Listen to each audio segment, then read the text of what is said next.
Can't call y'all fair weather members, can we? No, not fair weather. It is fair weather.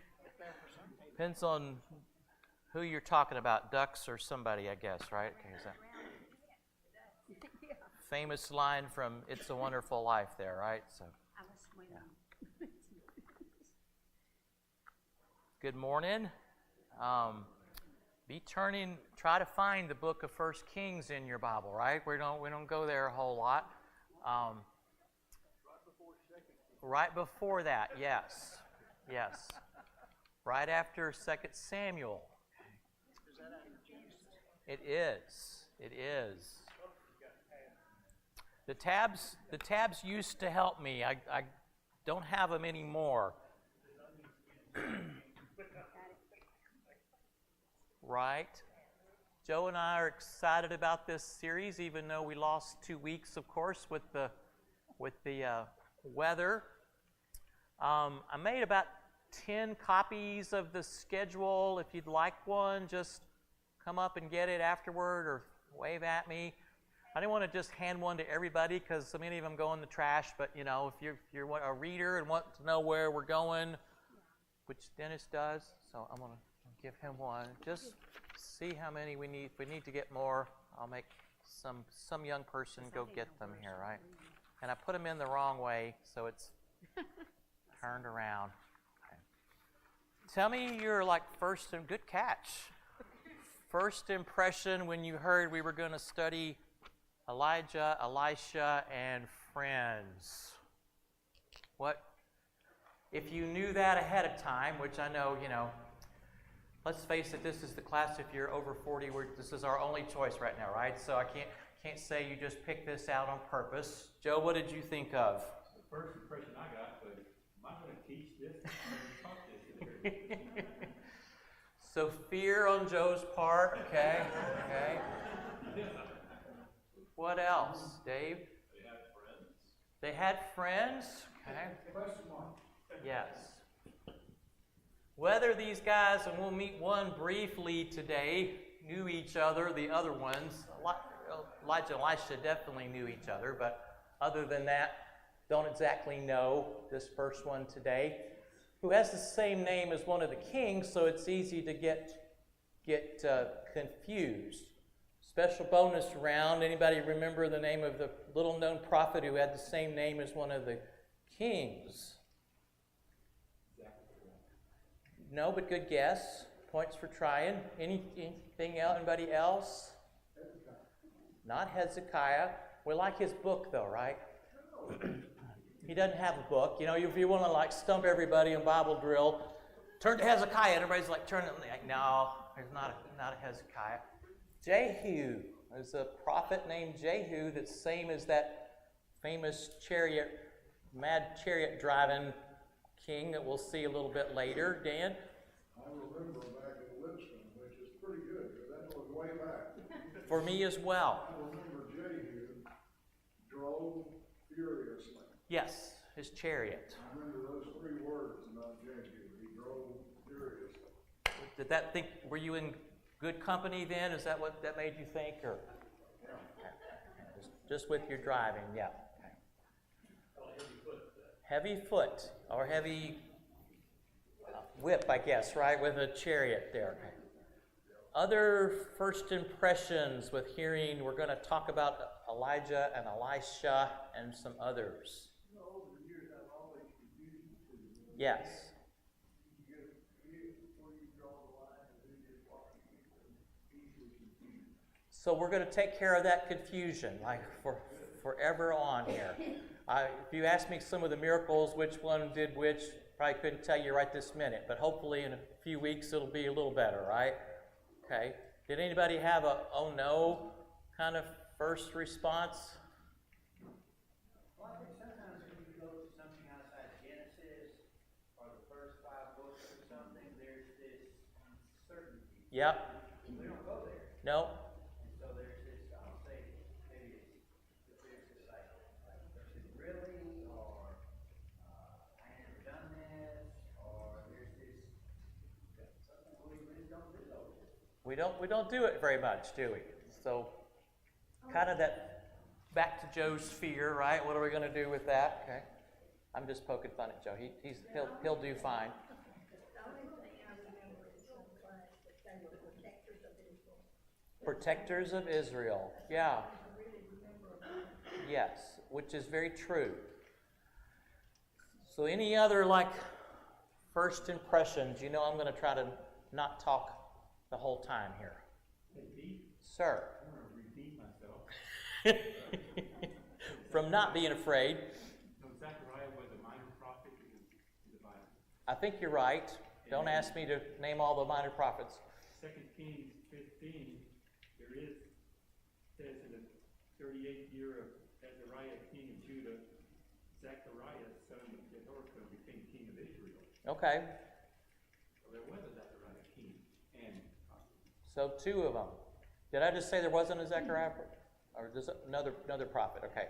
I stand corrected, as will be the case probably every Sunday, right? So I get that part.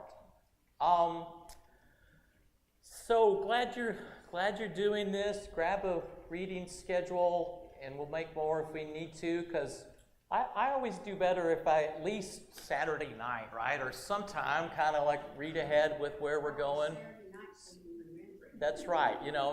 I will try to, and it's different when you're teaching.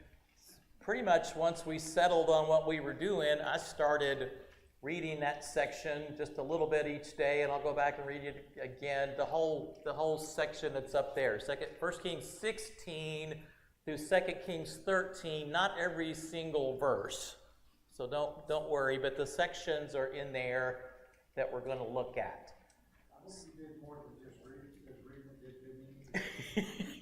I did some study, yes. Actually got out old undergrad and grad school Old Testament introductions just to kind of refresh my memory. I'm one of those that saves textbooks that I thought I was going to use, and mostly they look good on my shelves, but I do try to get them out periodically. So, where are we in biblical history? What do we call this period of time? Kings, and what kind of kingdom are we in here? It's the opposite of where Great Britain and Scotland and Ireland are, if that helps you. Yeah, that's the United Kingdom. Yeah, Israel was united at one point. Who were those kings that made it united? Yeah. Solomon gets into a little bit of Solomon, I think that's right, a little bit of the first Kings, but then we'll see the kingdom get divided. That's where it gets confusing after that. So I have this goofy little timeline. Maybe it'll help you. These are all of the United Kingdom, if you want to think of it in that sense. About, and you don't have to know this date necessarily, but about 931 is when this all gets messed up. You remember the kings that kind of caused that to happen? Yeah, because they rhyme, right? Jeroboam, and this is going to be north because it's up, right? And who was the other one? Rehoboam in the south. I should have made a slide with this, but frequently you can't read my slides in here anyway because I never can seem to get the font quite right. And I also couldn't find a USB drive, and I was like, I think these guys will see the email before I get there, but just in case, I don't want to do all that and y'all not be able to see it. They're all in my desk drawer at work, right? That's how it usually works. So things get crazy. What's the main name we call the northern kingdom? Israel. What do we call the southern kingdom? That's the part that usually messes everybody up reading this section, because you'll read,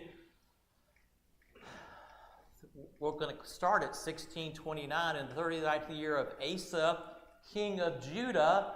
Ahab, son of Omri, became the king of Israel. And if you don't know this structure, what's that sound like? That Israel had 2 kings?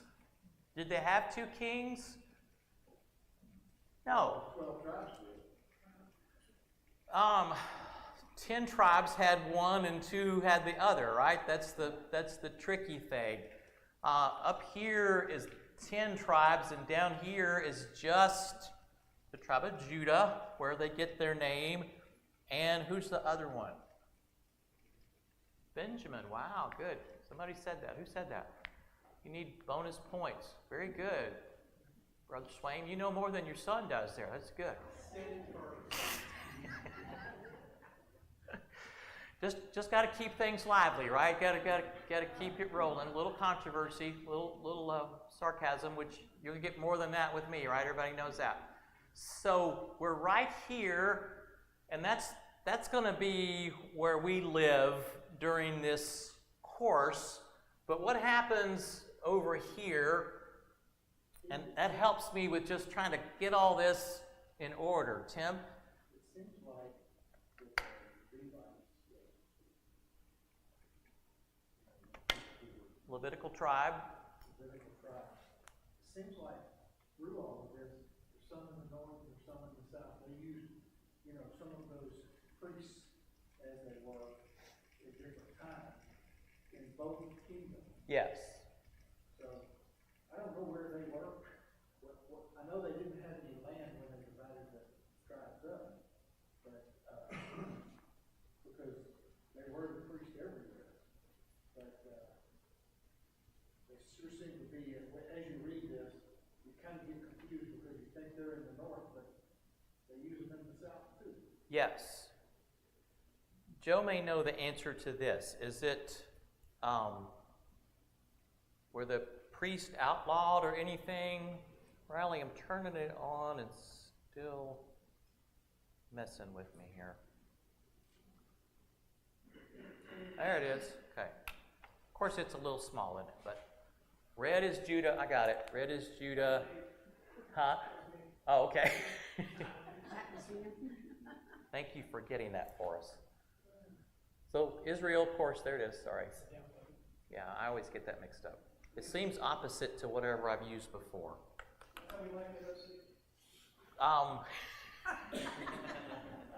Did you hear what he said? Things are like that at OC. Just the opposite of what you expect here sometimes. Tim, were you finished with your thought? I'm sorry. Remind me what you just said. Oh, do you know, I think the priests were limping along, but I think they were in both kingdoms, right? Can't remember for sure. At the time of their division, they were scattered all through the both north and Both south. kingdoms. And many of them started coming down south because of the Jerusalem was down there. Yes. Some of them stayed in the north, but they kind of lost their vision, I guess, or mission of keeping Judah and Israel on the line. They stayed there and kind of melted into the idol worshiping that they did up there. Yeah, which was sad, but I'm glad we never do anything like that, right? Just totally go over to the culture that's dominant. We do that. That's what I'm trying to subtly get you to see. So we got more in common with these guys than we might realize. Y'all are way over there. You can't see this part at all, can you? But it's all right. You're just going to lose out on my great diagrams. So where did our namesakes here, Elijah and Elisha, do their work?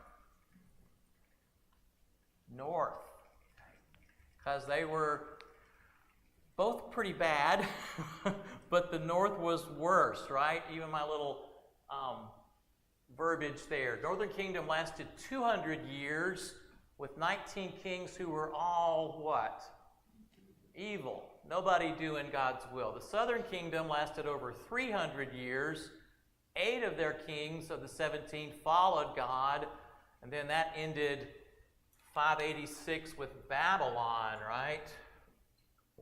When did this other one end? The northern.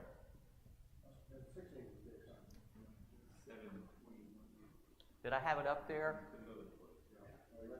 sheet note, yeah, 722. Who was that by? Syria. When does the northern kingdom come back?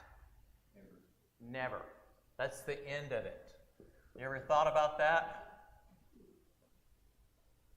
Kind of wild, huh? Well, a remnant comes back. And But probably not as it was.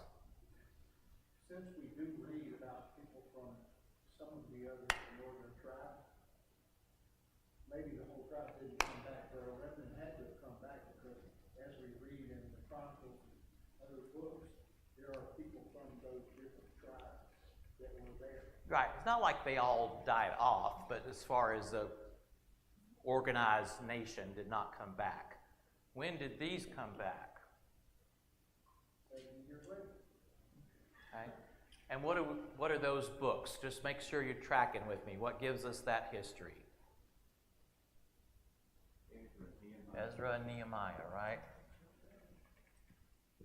Zerubbabel's the whole first part of Ezra, even though he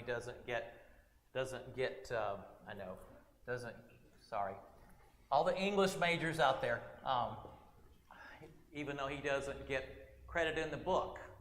But class in the annex back there a couple of years ago, we studied Ezra and Nehemiah. Anybody in there that remembers it? That's always a good sign if you remember the class, right? Much less not tell you to quote Ezra 4:19 or something. I can't do that either.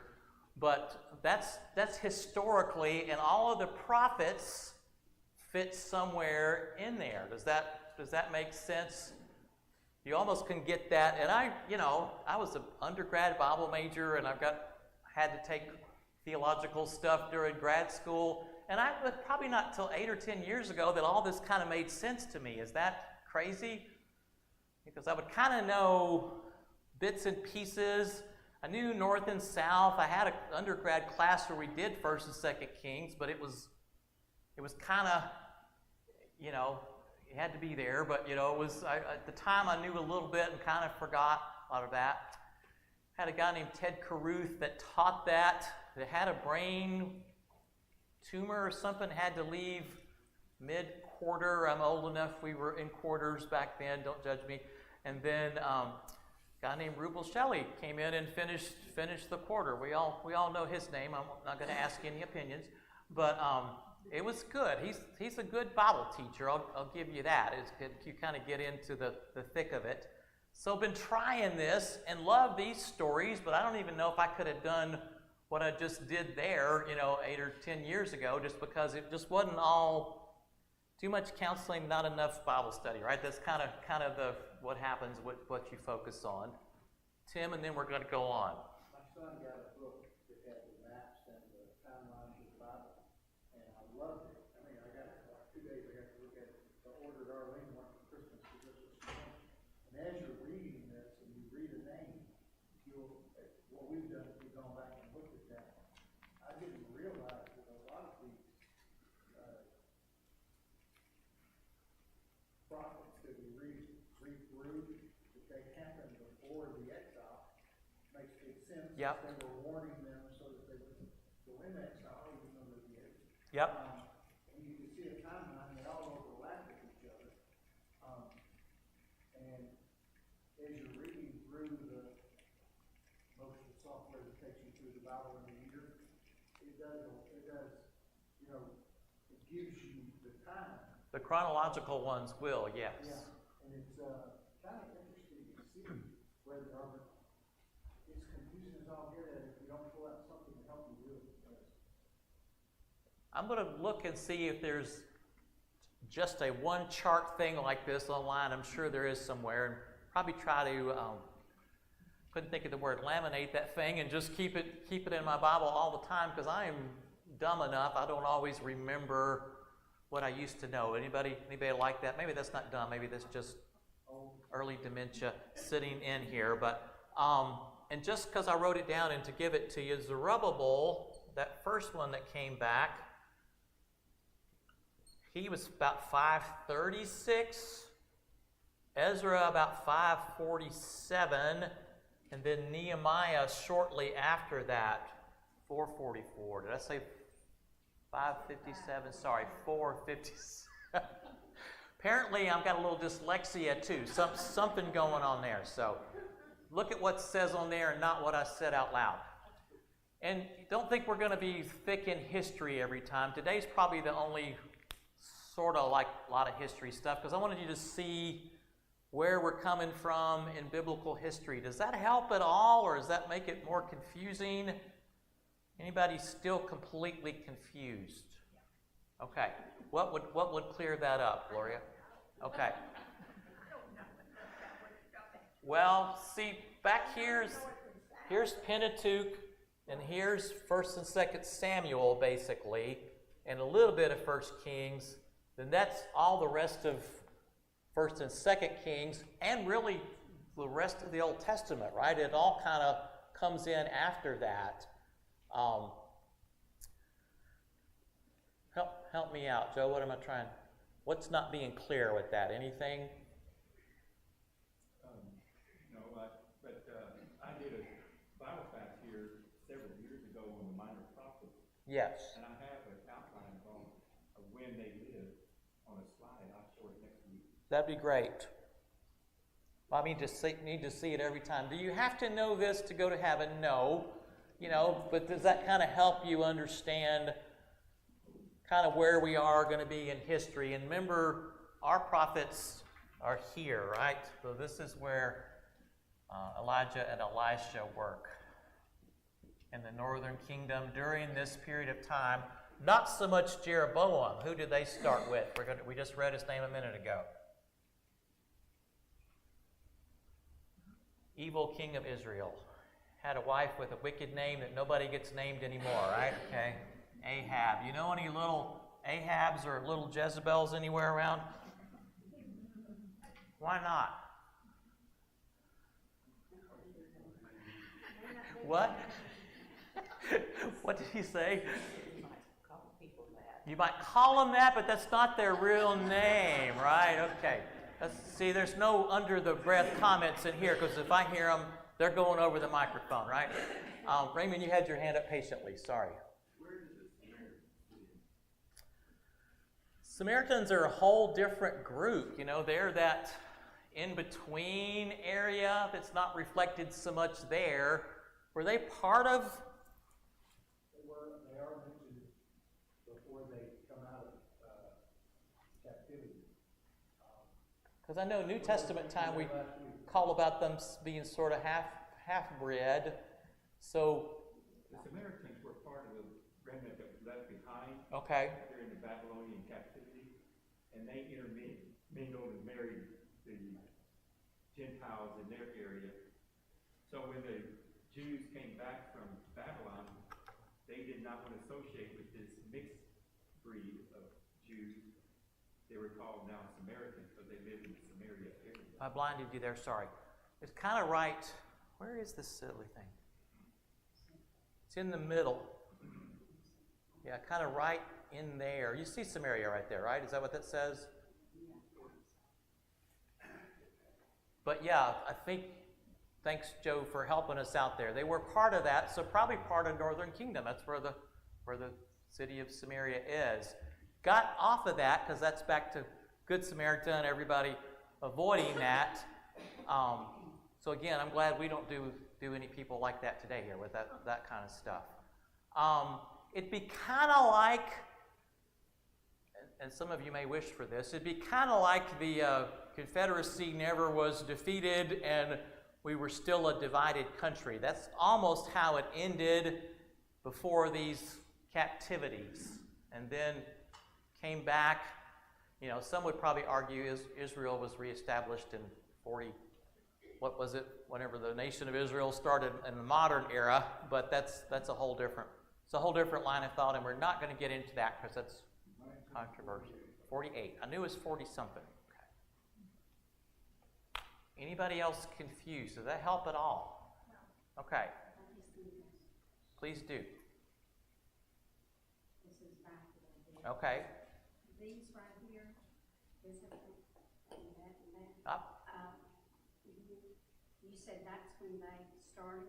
They came back and rebuilt the walls and the city of Jerusalem. That's the return of that. Okay. Yeah. And they're short little books. You could read them this afternoon if you wanted to, Ezra and Nehemiah. And Nehemiah is mostly this long lesson that Nehemiah gives, kind of making sure they know, okay, you're back, but you got to be really back, right? It's not just geographical, it's following God. So I think it's to our disadvantage that, like some of you said, if it's after Genesis or something, we're a little nervous because we don't know the Old Testament very well. Should Christians still be studying the Old Testament? Absolutely. There's so much about Elijah in the New Testament. We'll I'm sure, hit those texts as we go along. Aren't you teaching, Rick? How can you be in here? You just because Greg's in there. Okay. Just like that threw me off. It's like, he's not supposed to be here. You'll get a lot of that too with me, just like sudden last minute aha moments there, just to keep you awake. So if you look sleepy, I may say something specifically about you. So, where was I going? Say it one more time. Did they answer it? Okay. Yeah, that's the return to Jerusalem, and that immediate part of what was the southern kingdom. We probably don't call it that anymore because the northern kingdom does not come back, into those, at least not as an organized group. And that was a long period of time. If you look at these BC dates, right, that just takes a long time for them to gradually move back and rebuild this stuff. And kind of like once they were slaves and they came back, it was hard to get everything rolling again. All right, look at that text that we started a little bit, 1 Kings 16. We read the 29th verse. And they always do that. They tell you who the king of Israel was, but also who was the king of Judah at the same time, if that makes sense. So it was the 38th year of Asa, king of Judah, but it's going to be about Ahab, who's the son of Omri, becoming the king of Israel, and he reigned in Samaria. Interesting there, right? I forget that was somewhat capital as well. Over 22 years, 30. Ahab, son of Omri, did more evil in the eyes of the Lord than any of those before him. He not only considered it trivial to commit the sins of Jeroboam, son of Nebat, but he also married Jezebel, dun dun dun, right? Daughter of Ethbaal, king of the Sidonians. Just listen to her dad's name. What's a clue there about where she's coming from? Ethu? Baal. Does that tell you anything? Okay.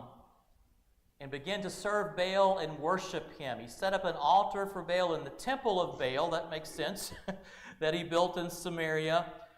Ahab also made an Asherah pole. Who was Asherah? Who was Asher?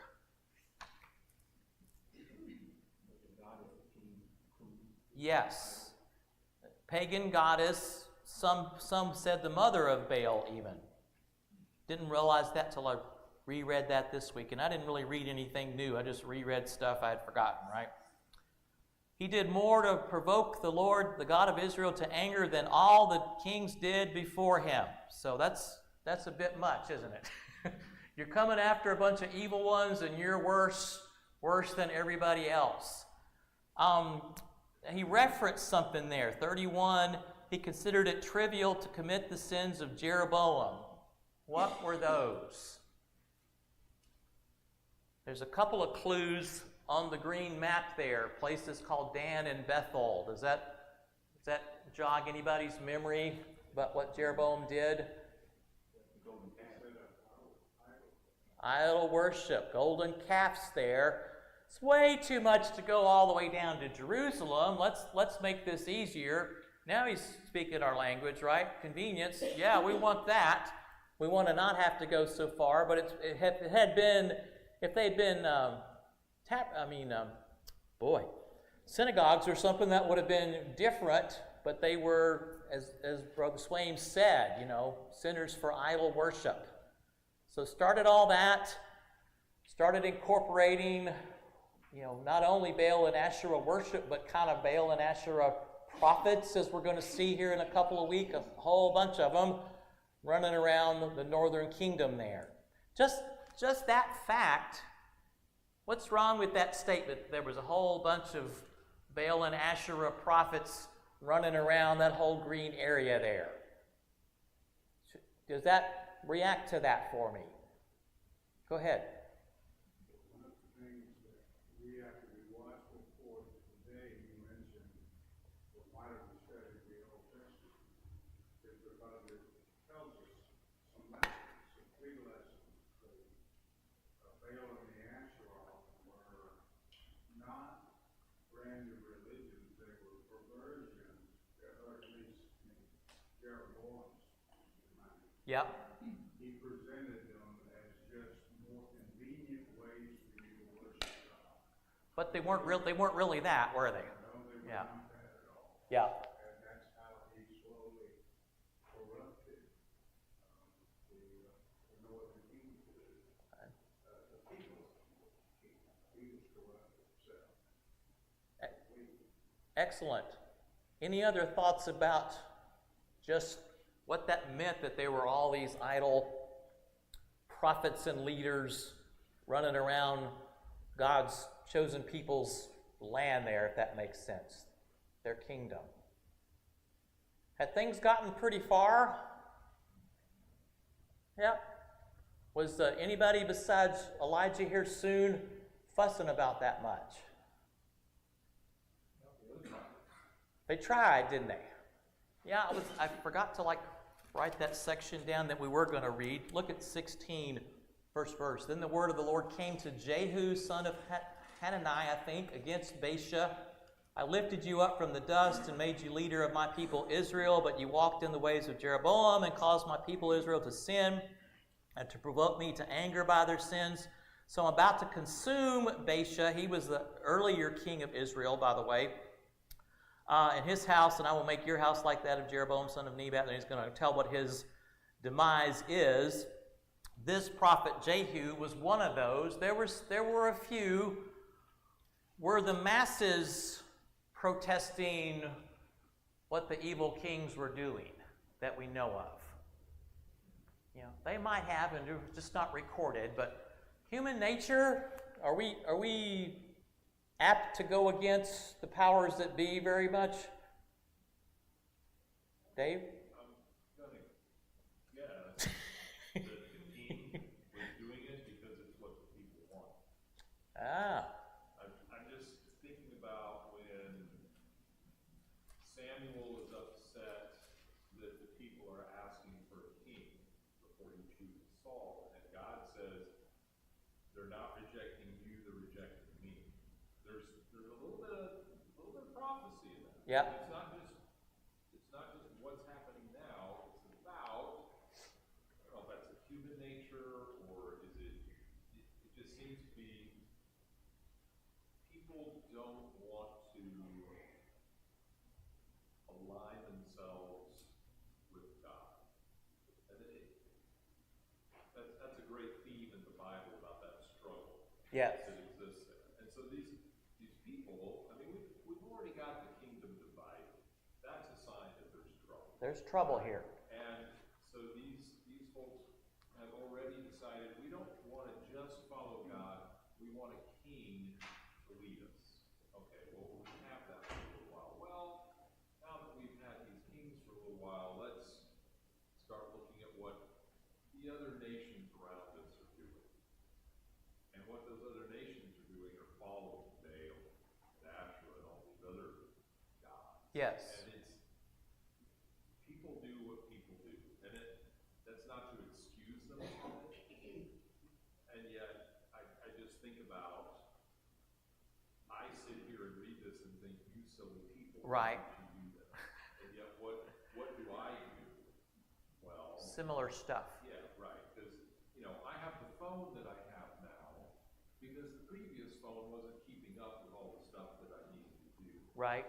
Right. And so it's just people do what people do. So I really do feel like one of the reasons the kings continue to do this is because it's what the people wanted.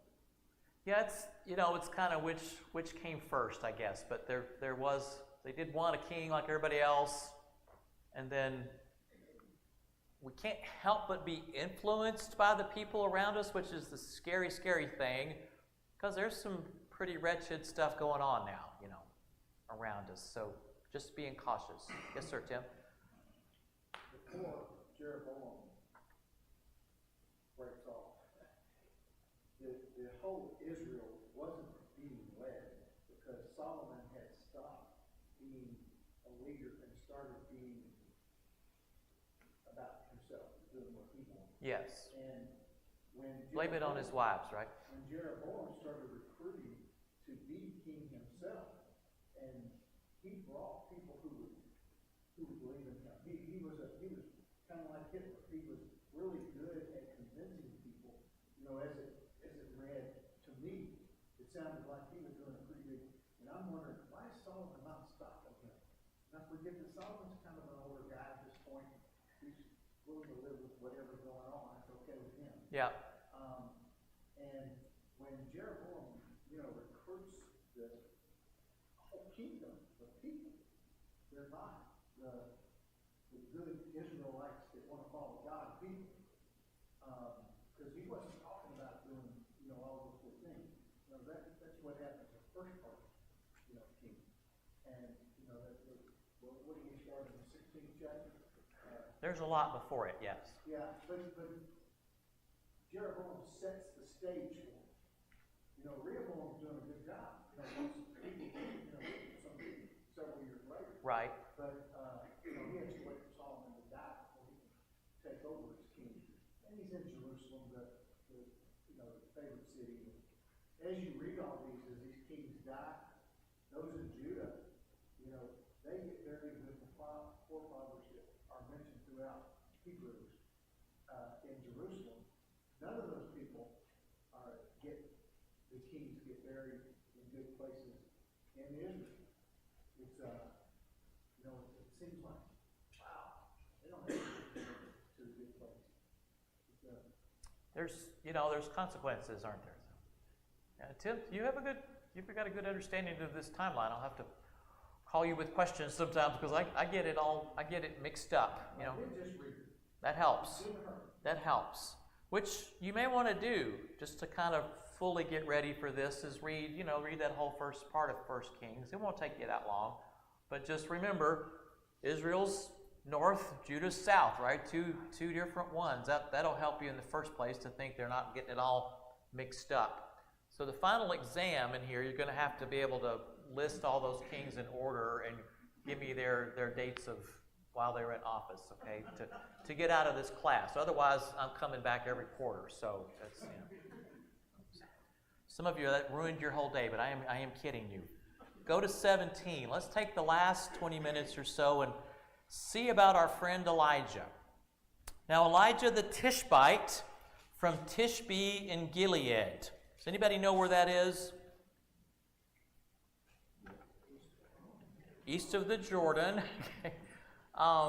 We don't know exactly where that is either. The bottom button, yeah, I'm trying. There you go. It's too small, but it's on there, I think, where we think it might be. It was a nowhere place, in other words. Archaeologists aren't even really sure where it was. If I said I was from Dixon, some of y'all would know where that is. I'm not really from that other places, but I could name some places in my county that you probably wouldn't know, like Cumberland Furnace. Anybody? Okay, well, Randy does. Randy's Dixon County, Middle Tennesseans, or Frog Jump, or okay. Tishbe was probably very much like Frog Jump, except many people wouldn't know where that was, right? So, did he have a claim to fame? Was he known? No. He's a prophet that God's called. And what's his name mean, by the way? What's El? You know that one. God. We think Jah is, take a guess there because it sounds like it. Jehovah, the Lord is God, God is Jehovah, something like that. So compare that to Jezebel's dad being Ethbal. Names mean something, don't they? We looked up what our kids' names meant before we named them, just to kind of make sure, and they're all pretty good actually, because similar stuff. Joshua and all of the J-O stuff kind of has a spiritual meaning. But that's okay if your name doesn't mean that. It just means some things take more time with that than others. So we just now meet him, and then he says to Ahab, second part of that verse, "As the Lord, the God of Israel, lives, whom I serve, there will be neither dew nor rain in the next few hours, except at my word." Okay? Doesn't say hours, does it? Y'all know I like playing with you, right? Next few years. Years without rain? And some scholars think he probably came in here about October-ish, because that was the end of the dry season, right when rain was about to start again. We don't have that. You know, some of us that have been to Zambia, they have that there. They have a dry season and a wet season. They say, don't come in the wet season because it's so much rain and kind of flash floods and all that stuff. You know, here we get rain year-round. They're coming off of a dry season, desperately waiting on the rain, and then he says, it ain't going to rain for 3 years, or the next few years. It turns out to be 3.5, but they don't know that exactly. What does that do to agriculture and commerce and everything King Ahab is concerned about, because he wants his people to do well, so they'll vote for him again, which it wasn't a democracy, but you know, they'll keep them kind of happy. Pretty huge stuff, isn't it? And by the way, Greg mentioned this in the Heroes study, and there was a day on Elijah, and I took good notes, so you may hear some of that again. But Baal is the god of what?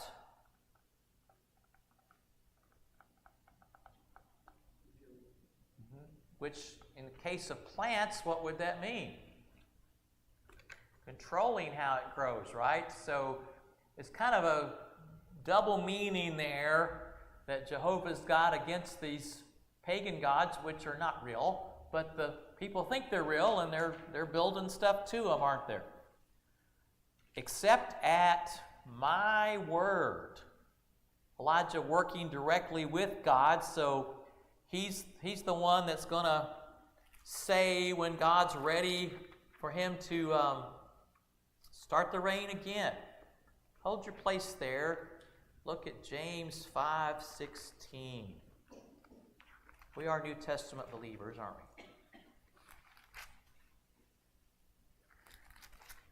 Make that 17. Next verse. Elijah was a man, finish that for me, just like us. Just like us. So if you're thinking, okay, that's great that Elijah can do all this stuff that we're going to study about, because he was, he's way up there. He's a prophet, he's a holy man. That's not what James says. It's just like us. He prayed earnestly that it would not rain, and it did not rain on the land for 3.5 years. That's where we get that. And again he prayed, and the heavens gave rain, and the earth produced its crops. So simple guy, just like us. Does that give you any hope? Means up from nowhere. Exactly. I think there's a big message here. Don't think you're too small and inconsequential enough to do something great for God. You are. And that doesn't mean it's going to make the bulletin or the nightly news or the Facebook. It doesn't take much to make Facebook, does it? But, just to toot your own horn, so to speak. But God can work in you just like he worked in Elijah.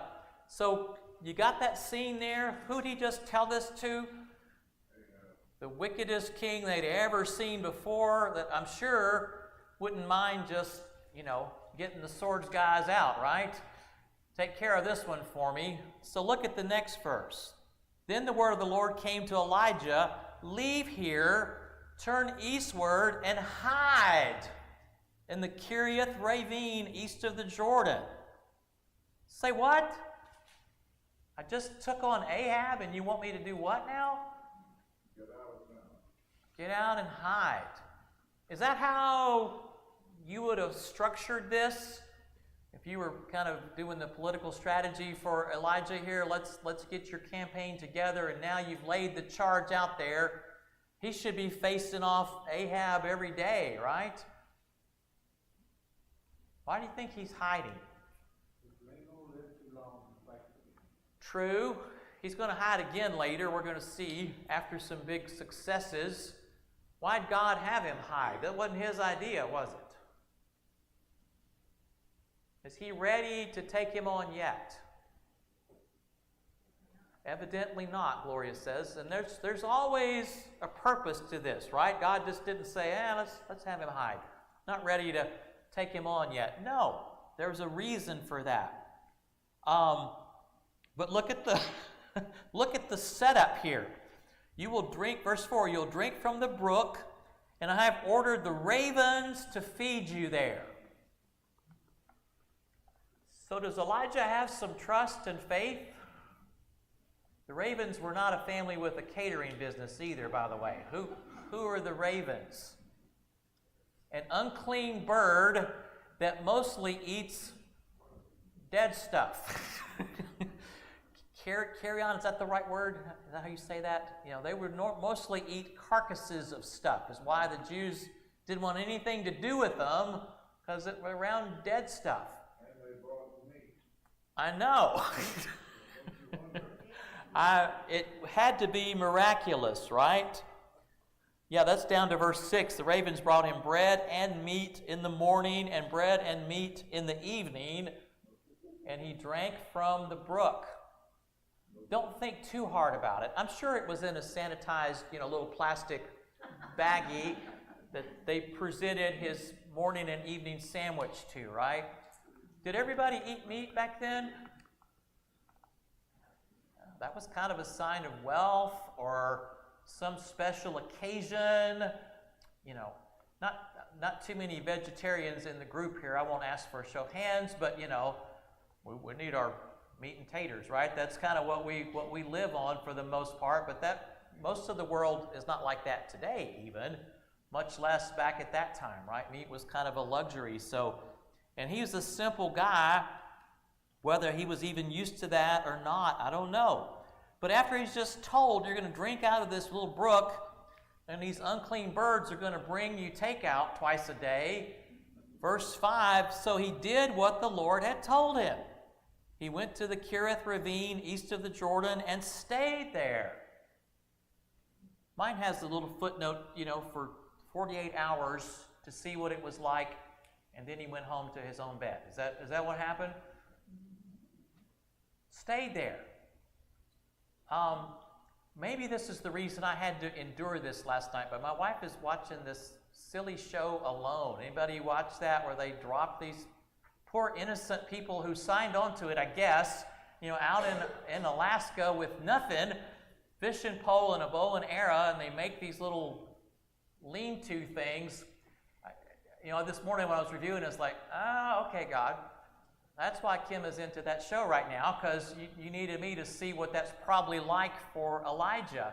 He didn't have anything. Now, it wasn't Alaskan climate, thankfully, and I guess there weren't grizzly bears there, but there were stuff that could hurt him. That took some faith, right? To do what God wanted him to do. In verse 7, I'm stealing one verse of Joe's section for next week, Joe, so we're previewing it.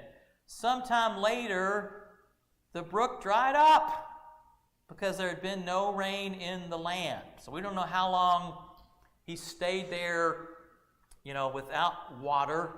He may have had some saved up when he saw what was going, who knows. But just some application points. And we're always going to try to end with that each time because, this is a lot of history stuff. I know that's probably not going to change your spiritual walk, but there's stuff in here that will, if we look at it.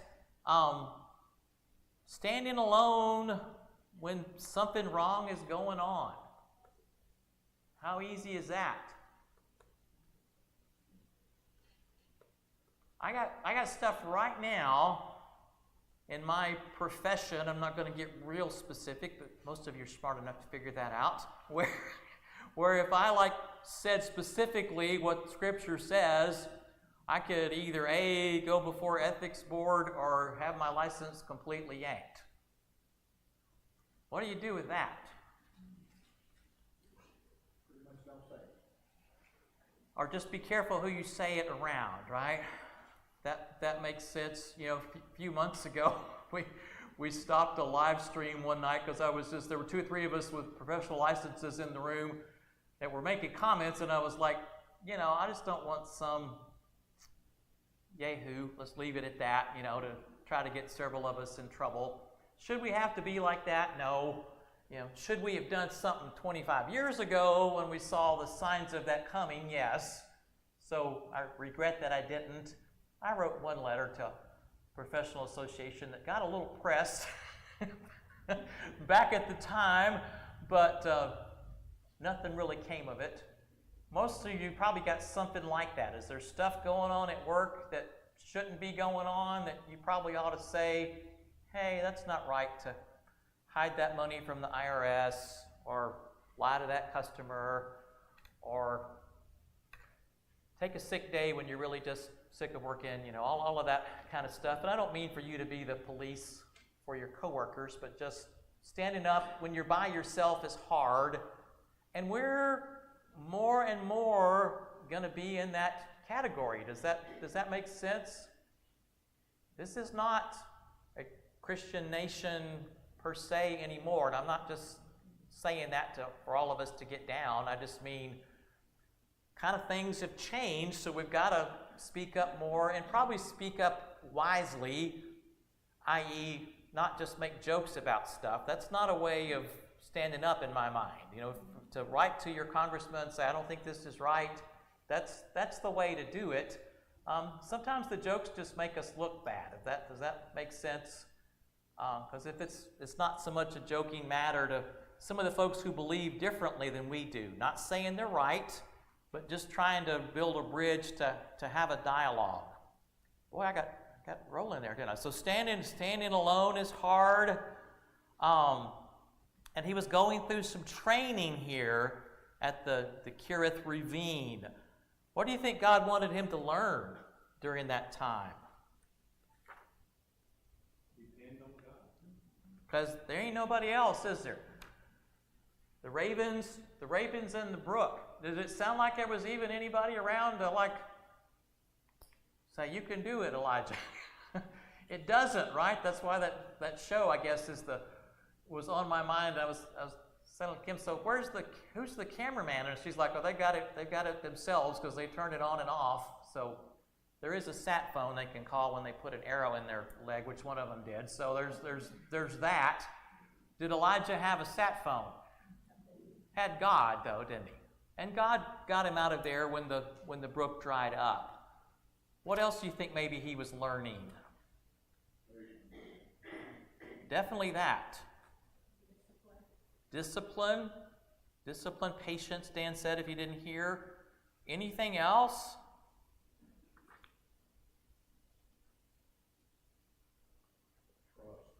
Wow. Very much so. Do we have that? This is a great verse I had forgotten about, Isaiah 49. I forget a lot about Isaiah because you notice I'm not teaching Isaiah or Jeremiah. I probably should, but didn't think I had time to really figure it out myself first before teaching you guys. Does that make sense?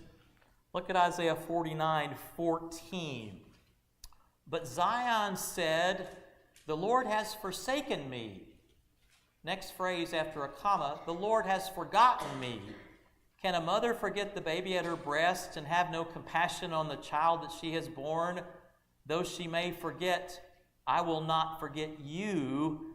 And this is God kind of, first of all, quoting the Israelite people, right? That's Zion. But look at 16. See, I have engraved you on the palms of my hands. Your walls are ever before me. Has God forgotten about Israel then? Or us now? Do you hear the tattoo thing there? God's got us tattooed on his hands. What do you do with that, huh? Just being silly. I only have 3 or 4 tattoos, so I'm not planning to get any more. Don't really have any. Judy says I should do it. So, do you forget about something that's tattooed on you? Theoretically, I don't think a lot of y'all have a lot of tattoos. It's hard to, isn't it? It's right there. If he's got our picture or name or whatever it is, and I know it's figurative because God's spiritual, but still, he has not forgotten about you. That's one of those we probably ought to have, needle pointed or whatever you call that, right? Just have it on the. But I don't hear that one quoted a lot. By the way, I am stealing liberally from Charles Swindoll. Anybody read Charles Swindoll? He's got these little character studies. He doesn't have one on Elisha, so I'm going to have to really dig in again. But he's got one on Elijah that I've read all the way through, every word. And if you've heard me say before, I'm a big spot reader. So if I read the whole thing, to me it was good. It's a great study of this, particularly how to pull this into our modern context. Tim? God tells Israel in Deuteronomy 6, he said, tie them as symbols on your hands and tie them on your forehead. Where you won't forget. You won't forget. And it's kind of what God has done there in Isaiah. He doesn't want to forget us either. And he wants to give an image so that we understand him. Was that first or second bell? Second. Y'all want me to? Yeah, I think it was the first, but I think it's probably close to time. You want me to keep going though, right? And we're gonna just preempt worship a little bit. So, I think we were gypped on our 5 minutes, but just kidding, like, read 17, the rest of this chapter that we just started. Got that? Oh. Yeah, I got it kind of mixed up there because we had to combine some stuff, so we may be skipping some, but the 17 I'm looking at the wrong week. 7 through 24, that would help, and then 18 we'll try to get into as well. But Elijah and the widow of Zarephath, which is a great, great story. If you haven't read that, and I think that's why this appeals to me so much is we may need some more. Just the practicalness and the miracle stories that are there. When we run out, I'll make some more. Sell you a copy for $1 a piece, okay? A dime. All right. Y'all have a good day. Read ahead.